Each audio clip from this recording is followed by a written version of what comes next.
યાદ રાખવાની છે, ધરતી પર પગ મૂક્યા પછી માતા પૃથ્વીનું તો પ્રણામ કરીએ, પણ જ્યારે જલપાન કરીએ, જ્યારે આપણે પાણી પીએ છીએ, ત્યારે ભૂલા વગર શ્રી હરિ ભગવાન વિષ્ણુ ભગવાન નારાયણને યાદ કરવાના. નારમ યનસ્ય નારાયણ. આપણે જ્યારે પૂજામાં બેસીએ ત્યારે આપણા આચાર્ય દેવ હોય એ હાથમાં પાણી લેવડાવે, પછી 3 વાર ભગવાન વિષ્ણુને યાદ કરાવે. 3 વાર ભગવાન વિષ્ણુને યાદ કરો અને પછી પાણી પીવો તમે. શા માટે? બુદ્ધિ આપણી સતર્ક બને, બુદ્ધિ આપણી પવિત્ર બને, બુદ્ધિમાં વિચારો સારા આવે. બુદ્ધિમાં વિચારો સારા આવે તો વાણી પણ સારી બને, વાણી સારી બને તો વ્યવહાર સારો બને, વ્યવહાર સારો બને તો પ્રતિષ્ઠા મળે, માન સન્માન મળે, આપણી પ્રગતિ થાય, સફળતા મળે. તેથી જ્યારે પણ જલપાન કરો ત્યારે વિષ્ણુને યાદ કરો. અને બીજી એક વાત, જેટલું પાણી પીવું એટલું જ ગ્લાસમાં લેવાનું છે. જે માણસો આખો ગ્લાસ પાણીનો ભરે, 2 ઘૂંટડા પીવે બાજુ ફેંકી દે, એ માણસને પણ દરિદ્રતા આવે, તેને ગરીબાઈ આવે છે, નિર્ધનતા આવે છે. ઘણા માણસોને આદત હોય આખો ગ્લાસ પાણી 2 ઘૂંટડા પીને બાકી બધું ફેંકી દે. કોઈ દિવસ પાણી ફેંકાતું નથી. જલનું અપમાન છે. જલ એ જીવન છે, જલ થકી સૃષ્ટિ છે. આપણા બધા જ કાર્યો જલની સાક્ષીએ થાય. આપણે વચન પણ જલથી આપી, શ્રાપ પણ જલથી આપી, તર્પણ પણ જલથી કરીએ, સંકલ્પ જલથી કરીએ છીએ. જ્યારે પણ પાણી પીવો ત્યારે ભગવાન વિષ્ણુને યાદ કરો. કેશવાય નમઃ, ઓમ નારાયણાય નમઃ, ઓમ માધવાય નમઃ. અને હજી એક બીજી વાત, જ્યારે ભોજન કરવા બેસો ત્યારે ભગવાનનો ખૂબ આભાર વ્યક્ત કરો. જે કાંઈ રૂખા સુખા રોટી ટુકડી જે કાંઈ મળ્યું તે, જે મળ્યું તે ભગવાનનો પ્રસાદ છે. કોઈ દિવસ ભગવાનનો આભાર માન્યા વગર ભોજન નહીં કરવું. અને જ્યારે ભોજન કરો ત્યારે માતા અન્નપૂર્ણાને હૃદયથી યાદ કરો. હે મા અન્નપૂર્ણા, પ્રણામ કરું છું, હૃદયથી યાદ કરું છું. માતા અન્નપૂર્ણાને યાદ કરીને કરેલું ભોજન એ ભોજન નહીં, એ પ્રસાદ બની જાય છે. આવી બધી જ વાતો ભાગ્યે જ માણસો જાણતા હોય, ભાગ્યે જ માણસો યાદ રાખતા હોય છે. આડે ધડ લોકો જીવન જીવે છે. જીવન જીવવાની કોઈ શૈલી જ નથી, જીવન જીવવાની કોઈ પદ્ધતિ જ નથી. ચપ્પલ પહેરીને ભોજન કરવું, ઊભા ઊભા ખાવું, આટા મારતા મારતા ખાવું, આ બધું જ જીવનની અંદર આપણને દુઃખ આપનાર છે. તેથી આજથી સોમવાર છે એટલે નવા નવા નિયમો આપણે લઈએ. જ્યારે ભોજન કરવા બેસીએ ત્યારે માતા અન્નપૂર્ણાને હૃદયથી આપણે આદરથી પ્રણામ કરીએ. ઓમ અન્નપૂર્ણે સદા પૂર્ણે શંકર પ્રાણવલ્લભે જ્ઞાન વૈરાગ્ય સિદ્ધ્યર્થમ દીક્ષાં દેહી ચ પાર્વતી દીક્ષાં દેહી ચ પાર્વતી. અન્નની દેવી છે માતા અન્નપૂર્ણા. માતા અન્નપૂર્ણાને પ્રણામ કરી અને હંમેશા ભોજન કરવું. ભોજન કેવું કરવું? જે ભોજન પર તુલસી પત્ર હોય એવું ભોજન કરવાનો આગ્રહ રાખો. તુલસી પત્ર ક્યાં ભોજન ઉપર હોય? જે ભોજન પવિત્ર હોય. આ ભક્ષણનું ભક્ષણ ન કરો. જો કે આપણે તો સૌ ડાયા માણસો એટલે આવું બધું આપણે ન જ કરીએ. પણ ચાણક્યએ એમ કહ્યું કે ભૂખ લાગી હોય, અન્નનો એક ટુકડો ન મળે, અન્નનો એક દાણો ન મળે, રોટીનો ટુકડો ન મળે, અન્નનો એક કણ ન મળે, ભૂખ લાગી છે, મૃત્યુ થવાનું હોય, તો ચાણક્યએ કહ્યું કે હસતા હસતા મૃત્યુને સ્વીકારી લેવું, પણ માંસનો ટુકડો મુખમાં ન મેકો. આ આપણી સનાતની પરંપરા છે, આપણી ઋષિ મુનિઓની પરંપરા છે. ભૂખ લાગી હોય, રોટલાનો ટુકડો ન મળે, અન્નનો કણ ન મળે, મૃત્યુ સ્વીકારી લેવું. પણ આપણે જઠરા અગ્નિને શમશાનનો અગ્નિ નહીં બનાવો. એક વાત કહું, વર્તમાન યુગની અંદર શુદ્ધ શાકાહારી રહેવું એ શ્રેષ્ઠ તપ છે. એનાથી મોટો કોઈ તપ નથી. એ વર્તમાનનો ઋષિ છે, એ વર્તમાનનો સાધુ છે. તેથી આપણા બાળકોને બીજો તો કાંઈ વારસો ન આપી શકે, કમસે કમ એટલો વારસો આપે, બેટા જઠરાગ્નિને પવિત્ર રાખવી. ભોજન આપણું પવિત્ર હોવું જોઈએ. કેવું પવિત્ર ભોજન કે તુલસીના પત્ર ઉપર બિરાજમાન એવું સુંદર ભગવાનને અર્પણ કરેલું ભોજન કરવું જોઈએ. અને બીજી વાત, ભોજન કરતે સમય ભૂલા વગર ભગવાન ધન્વંતરીને યાદ કરો. આરોગ્યના દેવતા છે, ઔષધિના દેવતા છે. આપણે દિવાળી પહેલા ધનતેરસ ઉજવીએ. ધનતેરસ કે ધન ખરીદવાની તેરસ નથી. ધનતેરસ એ ધન્વંતરી ભગવાનની ઉપાસનાનો દિવસ છે, જે આરોગ્ય આપનારા છે, દવાના દેવતા છે, એ ભગવાન ધન્વંતરી છે. અને સબસે બડી ઔષધિ કઈ? અન્ન. અન્ન સમા પ્રાણ, અન્ન સમા જીવન. ભોજન કરીએ તો જ આપણે જીવી શકીએ. સાત્વિક, વિટામિન યુક્ત, સતોગુણ યુક્ત સારા વિચારો આપનારું શ્રેષ્ઠ ભોજન કરીએ આપણે. ભોજનનું પણ વિજ્ઞાન છે આપણા શિવપુરાણમાં, કે કેવું ભોજન માણસે કરવું જોઈએ, ક્યાં ઋતુમાં કઈ વસ્તુ ખવાય, કઈ ઋતુમાં કઈ વસ્તુ ન ખવાય. સવારે ભોજન કેવું, બપોરનું ભોજન કેવું, સાંજનું ભોજન કેવું. દક્ષપુત્રી સતીએ 12 માસનું વ્રત કર્યું છે, તેની અંદર સતીએ ઋતુ અનુસાર આહાર કર્યો છે. આવું સુંદર ભોજન વિજ્ઞાન શિવ મહાપડ ગ્રંથમાં છે. આપને તો એ નથી ખબર પડતી ક્યારે કઈ શું ખવાય.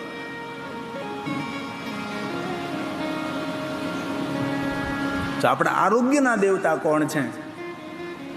ઔષધિના દેવતા કોણ છે? તો કે ભગવાન ધન્વંતરી છે.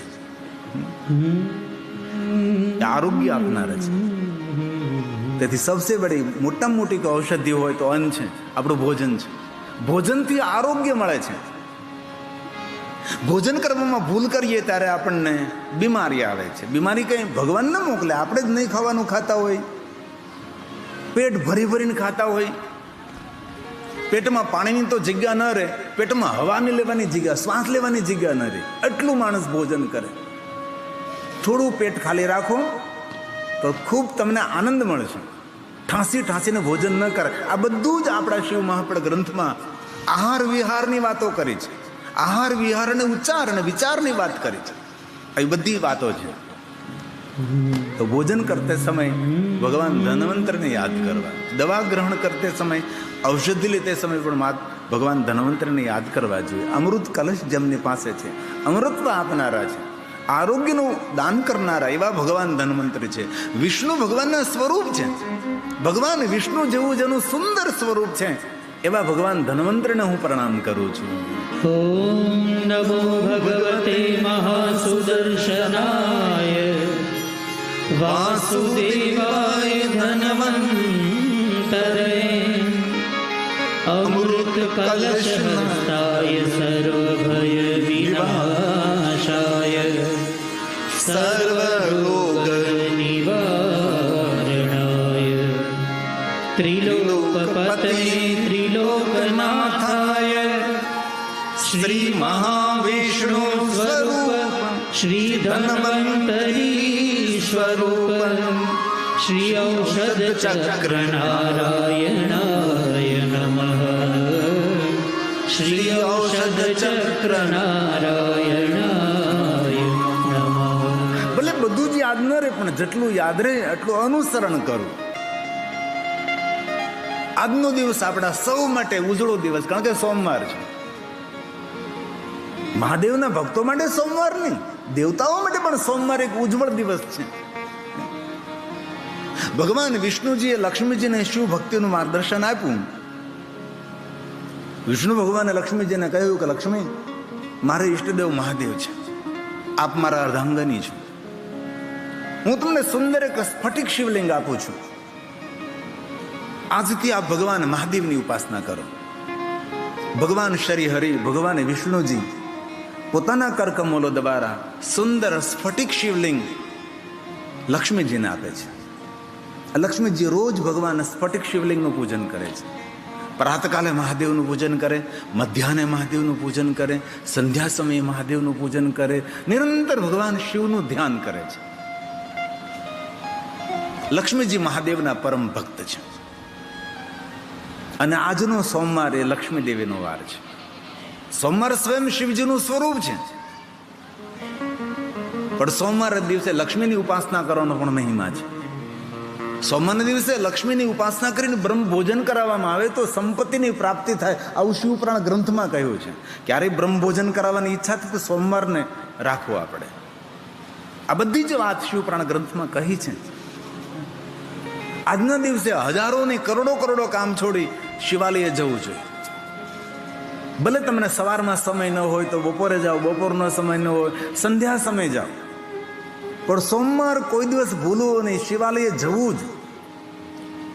અને ઘણા ભાઈઓ બહેનો સોમવારનું વ્રત કરે, 16 સોમવારનું વ્રત કરે, સાકરિયા સોમવાર કરે, ભાખરિયા સોમવાર કરે, ઉભા સોમવાર કરે, મૂંગા સોમવાર કરે. ઉભા સોમવાર આખો દિવસ ઉભા રહીને ઉભા સોમવાર કહેવાય. અને ઘણા લોકો આડા સોમવાર કરે, એ તો રોજ કરતા હોય.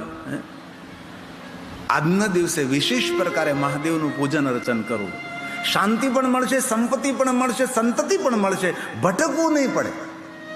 કોઈ દીકરો ભગવાન મહાદેવની ઉપાસના સોમવારના દિવસે કરશે, છોકરો અભાર્ય લબ્ધતે ભાર્યા સુશલામ પતિવ્રતા, તેના પર કેવી ભગવાન કૃપા કરશે કે તેને એવી નારી મળશે સુશીલ. અભાર્યો મતલબ કુંવારો, અભાર્યો લભતે ભાર્યા સુશલામ પતિવ્રતા, આવી પવિત્ર નારી મહાદેવજી તેના પર કૃપા કરશે. તેથી દરેક યુવાને સોમવારના દિવસે શિવનું વિશેષ પ્રકારે પૂજન કરવું, વિશેષ પ્રકારે મહાદેવને યાદ કરવા. સોમવાર ભૂલવો નહીં. મારા બહેનોને પણ મારી હૃદયપૂર્વકની પ્રાર્થના છે. ભલે ઘરકામ થોડું પડ્યું રહે, થોડુંક ભલે પછી ખીજાય, પણ શિવાલય સોમવારે દર્શન કરી આવવું. શાંતિ આપનાર છે શિવાલય. શિવાલય આપણી મનોકામના પૂર્ણ કરનાર છે. શિવાલય આપણા દુઃખને દૂર કરનારા શિવાલય કોઈ સામાન્ય વસ્તુ નથી. અને કેટલી ગૌરવની વાત છે, ગામડે શહેરમાં દરેક જગ્યાએ ભગવાન શિવજીના શિવાલયો છે. કોઈ શહેર એવું નથી, કોઈ ગામ એવું નથી, કોઈ નગર એવું નથી જ્યાં ભગવાન મહાદેવ નથી બિરાજતા. આપણા ગામની અંદર કેટલું સુંદર સોમેશ્વર મહાદેવનું શિવાલય છે. આ ચમારની અંદર કેટલા લહેરીનાથ મહાદેવ, કેટલા મહાન સંતો તમારી ભૂમિમાં થયા છે. કેટલા વીર પુરુષો પાતા દાદા. તેથી આજથી આપણે સૌએ નિર્ણય લેવાનો છે કે દર સોમવાર હું જાય, ભલે સાકરિયા ભાખરિયા 16 સોમવારનું વ્રત થાય ન થાય. હમણાં જ એક બેન પૂછતા હતા કે 16 સોમવારનું વ્રત કરીએ, એ 16 સોમવાર પૂરા થઈ જાય પછી શું કરવાનું? મેં કીધું રોજ માટે સોમવારનું વ્રત કરાય. મેં 16 સોમવાર નહીં, આ તો 16 સોમવારનું વ્રત કરું, 17મો નહીં કરવાનું, પછી ઓળ જ કરવાના. એવું શા માટે? જ્યાં સુધી ધરતી પર રહીએ ત્યાં સુધી સોમવારનું વ્રત કરીએ. સોમવાસરે નિશી ભોજનમ, સોમવારના દિવસે પૂરો દિવસ નિરાહાર રહી સંધ્યા સમયે ભગવાન શિવનું દર્શન કરી ભોજનમ, નિશી ભોજનમ સોમવાસરે. સોમવારનો મહિમા છે. ભલે આપણે રાજોપચાર પૂજા ન કરી શકીએ, સોળોપચાર પૂજા ન કરી શકીએ, આપણે જલાભિષેક કરીએ, મનની શાંતિ મળશે. પુષ્પ મળે તો ચડાવીએ, બિલોપત્ર મહાદેવને ચડાવીએ, મળે તો નહીં મળે તો ભસ્મનું ત્રિપુણ કરી દીજીએ. અરે કાંઈ ન મળી શકે તો 2 હાથ જોડીને ભગવાન મહાદેવને પ્રણામ કરી. શિવાલય જવા માત્રથી માણસના પુણ્યમાં વૃદ્ધિ થાય છે. કોઈ માણસ એમ કહે ને કે શિવાલય જવાથી પાપમાંથી મુક્તિ મળે, નહીં. શિવાલય જવાનો સંકલ્પ કરવા માત્રથી માણસને પાપમાંથી છુટકારો મળે છે.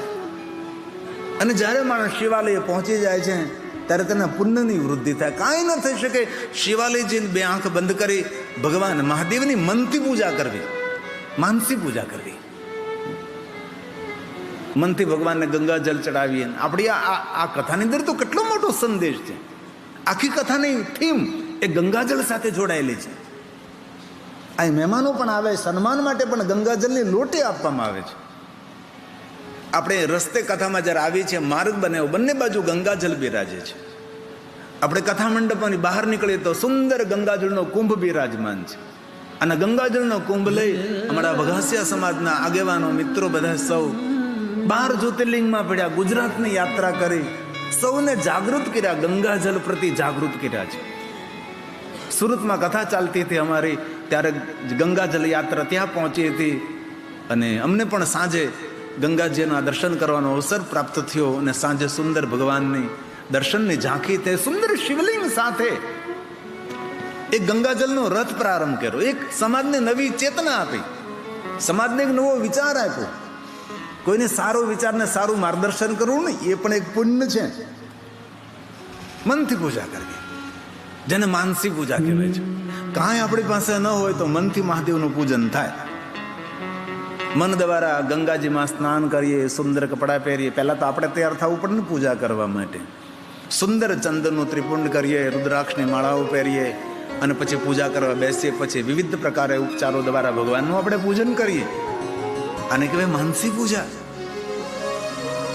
આદિ જગતગુરુ શંકરાચાર્ય મહારાજે દરેક મહાદેવના ભક્તો માટે માર્ગદર્શન કર્યું છે કે તમારી પાસે કે પૂજાની સામગ્રી ન હોય તો મનથી મહાદેવની પૂજા કરો. મન તાજું તરોજું થઈ જશે. અનુભૂતિ તો કરજો, અનુભવ તો કરજો. જો કથા સાંભળવાનું પુણ્ય મળે, પણ જીવનમાં સફળતા તો ત્યારે મળે આપણે જીવનના નિયમો બનાવીએ. જ્યાં સુધી જીવનના નવા નવા નિયમોને નહીં બનાવીએ ત્યાં સુધી આપણને જીવનમાં સફળતા નહીં મળે. નીતિમત્તાથી ભરપૂર આપણું જીવન હોવું જોઈએ. કોઈનું ખોટું લેવાની આપણી આદત નહીં હોવી જોઈએ. મહેનત વગરનું ખાવાની આદત નહીં હોવી જોઈએ.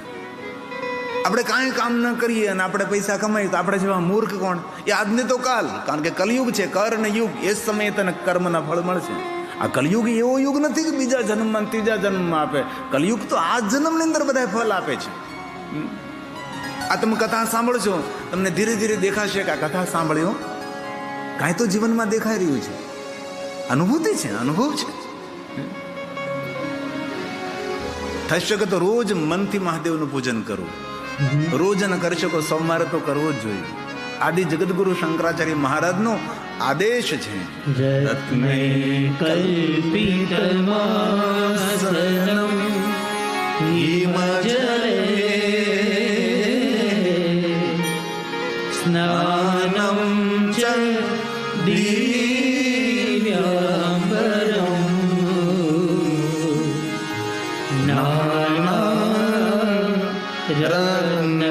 રત્નવિભૂષિતમ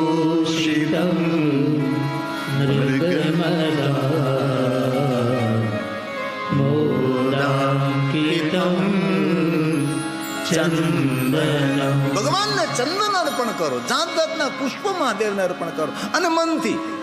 કંઈ લેવા જવાની જરૂર નથી, કંઈ વ્યવસ્થા કરવાની જરૂર નથી. આ બધું જ મનથી ભગવાનને થઈ શકે છે. આને માનસ પૂજા કહેવાય છે. જાતિ ચંપક બિલ્વપત્ર રચિતમ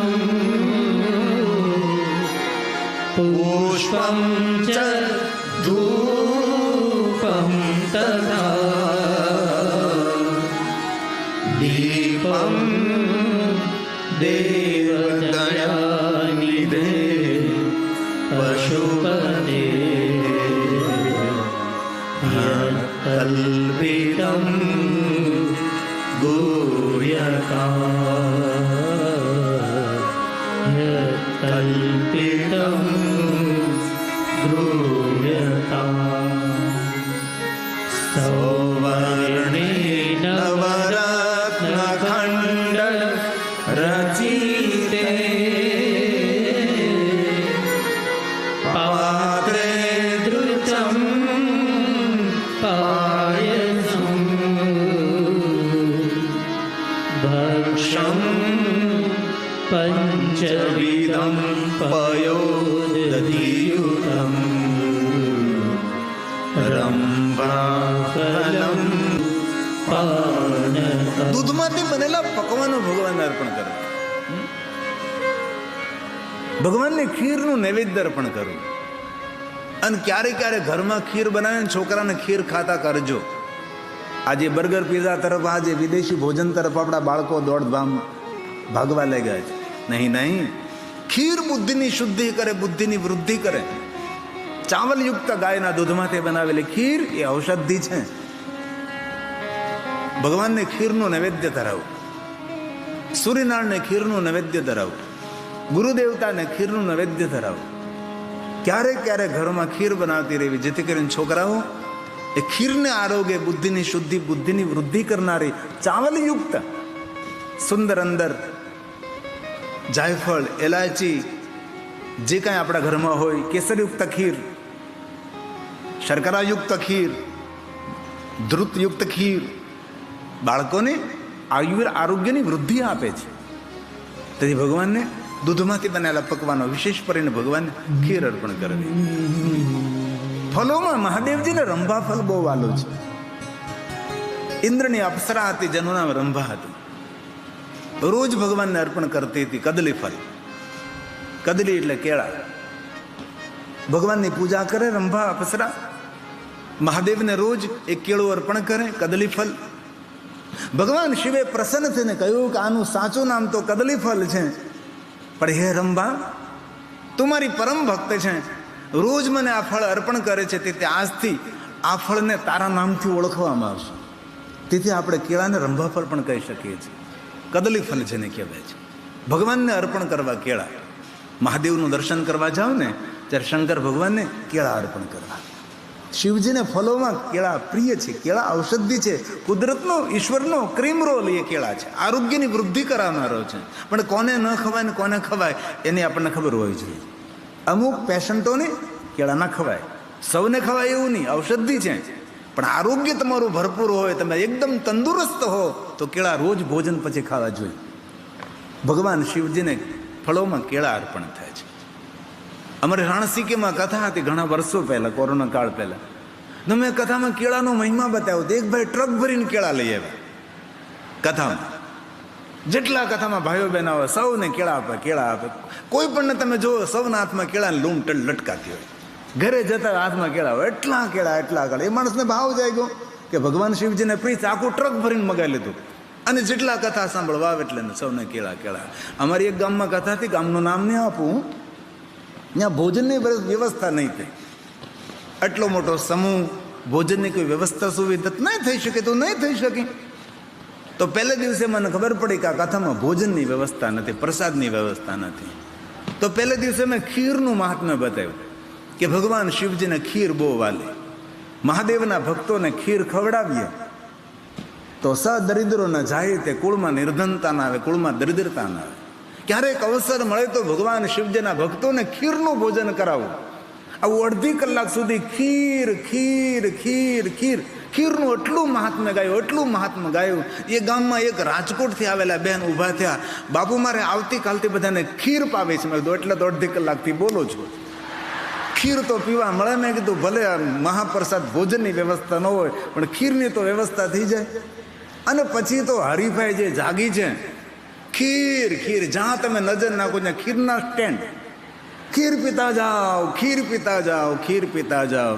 એ પછી કથા પૂરી થઈને જ્યારે ભાઈઓ બહેનો બધા ખીર પીતા હોય, એમાં વડીલો જ્યારે ખીર પીતા હોય અને ખીરની અંદર આખા કાજુ આવે ને એટલી મુશ્કેલીમાં મુકાઈ જાય. કારણ કે દાંત તો હોય નહીં, કરે શું? બોરના ઠળિયા કાઢે, એમ બદામ કાઢે ને પછી કાજુ બાર કાઢે ને ખીર પીવું. તેથી માણસ પૂજામાં દધીયું તમ રંભા ફલમ. મનથી જ્યારે ભગવાનની પૂજા કરીએ ત્યારે કંજુસાઈ નહીં કરવી. આમ તો આપણે પૂજાની સામગ્રીમાં બહુ કંજુસાઈ કરતા હોય, પણ ખરેખર ન કરવી જોઈએ. ભગવાનની પૂજામાં તો ઉદારતા, કારણ કે મારા પ્રભુની પૂજા કરું છું, મારા ભગવાનની પૂજા કરું છું. આ સાંજે જો સમય રહે ને તો શિવાલય દર્શન કરવા જજો, તમારું ખૂબ સારું થશે. આ ચૈત્ર માસ છે, ઓખારણનો સમય છે, ચૈત્રી નવરાત્રિ છે. આ સોમવાર સુખ આપનારો, શાંતિ આપનારો છે. ચૈત્ર માસી સોમવાર કહેવાય તેને. તેથી તમારા ગામમાં શિવાલય હોય ત્યાં જાજો આજે, અને મહાદેવનું વિશેષ કરીને દર્શન કરજો આજના દિવસે. ભલે સવારમાં નહીં જઈ શકે, બપોર નહીં જઈ શકે, સાંજે જવું. શિવાલય તો 24 કલાક, રાતના 12 વાગે પણ શિવજીનું દ્વાર તમે ખટખટાવી શકો છો. બીજા કોઈ દેવતાના દ્વારે રાતે 12 વાગે ન જવાય, પણ મહાદેવની પાસે તો રાતે 12 વાગે જવાય. 24 કલાક જાગતો દેવ છે. તેથી મનથી જ્યારે પૂજા કરો ત્યારે મંદિર સુંદર, અને ઘરમાં મંદિર સ્વસ્થ અને ચોખ્ખું રાખવું. ઘણા માણસોના ઘરના મંદિર જોઈને તો ખબર પડી જાય કે આ ઘરના લોકો કેટલા ભગવાનના ભક્ત છે, શ્રદ્ધાવાન છે. મંદિરમાં મૃત વાટો પડ્યો હોય, ભગવાન બધા જેમ તેમ ઊંધા ચીતા પડ્યા હોય, એકબીજાને ટેકે દઈને બેઠા હોય, ધૂળ પડી હોય, મંદિરમાં ઝાડા જામી ગયા હોય. નહીં, મંદિર તો એટલું જ સુંદર હોવું જોઈએ. મંદિર રૂપાળું, રૂપાનું મંદિર રૂપાનું, મૂર્તિ સોનાની. મંદિર રૂપાનું, મૂર્તિ સોનાની. મારા બાબાને શોભે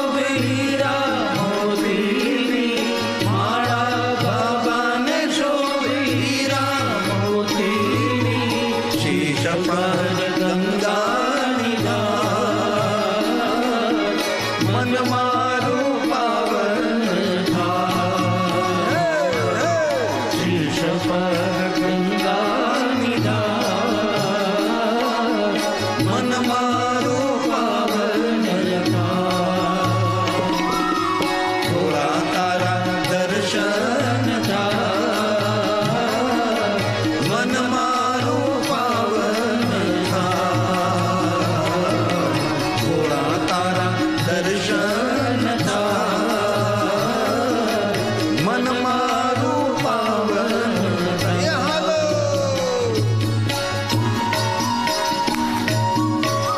અરે તાલી મહાદેવ ને મહાદેવ કીર્તન તનને મનને પાવન કરે છે એ છે કીર્તન નરસિંહ ने कीर्तन किया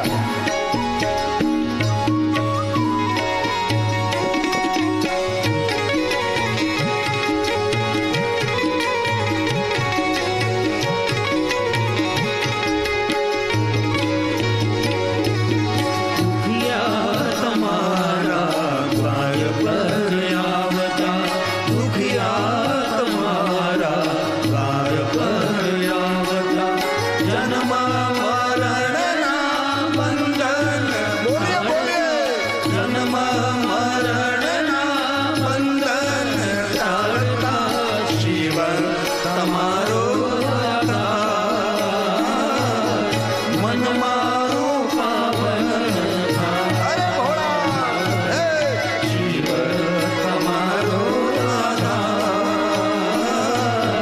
મન મારું પાવન બોલીએ હે હે થોડા તારા દર્શન થાય મન મારું પાવન થાય થોડા તારા દર્શન થાય મન મારું પાવન आलियो ताली साथ में शाबाश बाबा सुन ले कैलाश में हे महादेव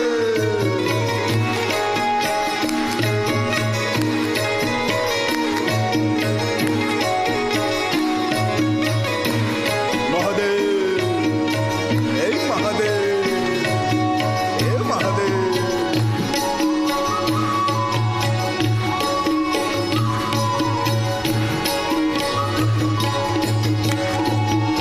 હાર ગુલાબનો હાથે પહેરાવો હાર ગુલાબનો હાથે પહેરાવો બિલવા પત્રનું પાન ચડાવો બિલવા પત્રનું પાન ચડાવો નાવ તારો ભવ પાર મન મારું પાવન हे महादेव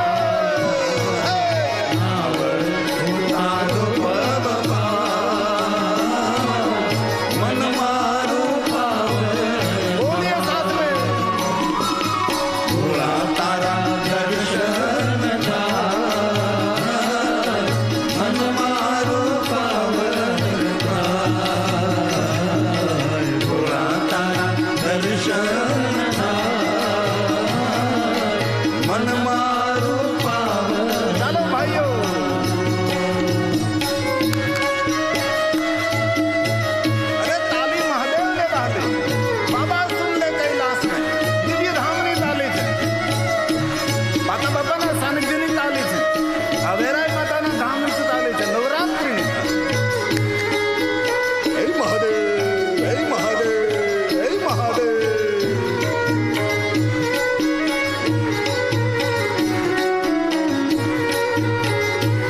તાલીથી શરમ ન રખાય. ભાઈઓ તાલી પડાય. શાબાશ. જય મહાદેવ.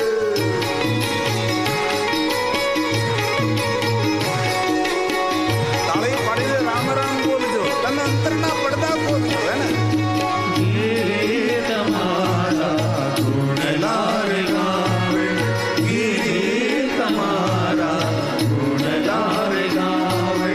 મહાદેવ મહાદેવ ગુણ ગાવે, મહાદેવ મહાદેવ ગુણ ગાવે. શરણોમાં રાખો સદા, મન મારું પાવન ચરણોમાં રાખો સદા, મન મારું પાવન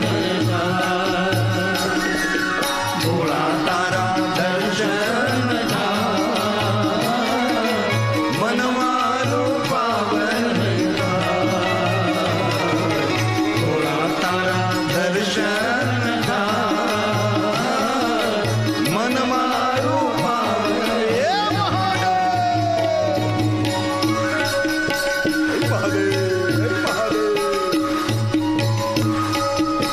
તાલી પાપને તોડે. એ તાલી તાલીથી વિચારો શાંત થાય. એ તાલી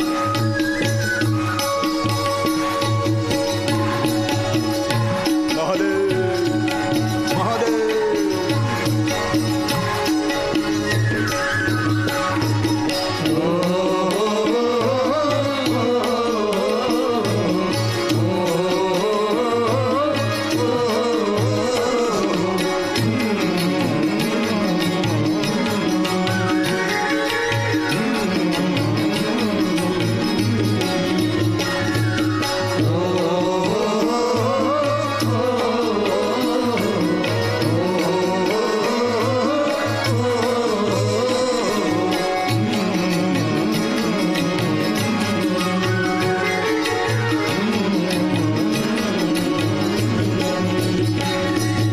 નમઃ શિવાય ઓમ નમઃ શિવાય નમઃ શિવાય ઓમ નમઃ શિવાય હર હર હર મહાદેવ હર હર હર મહાદેવ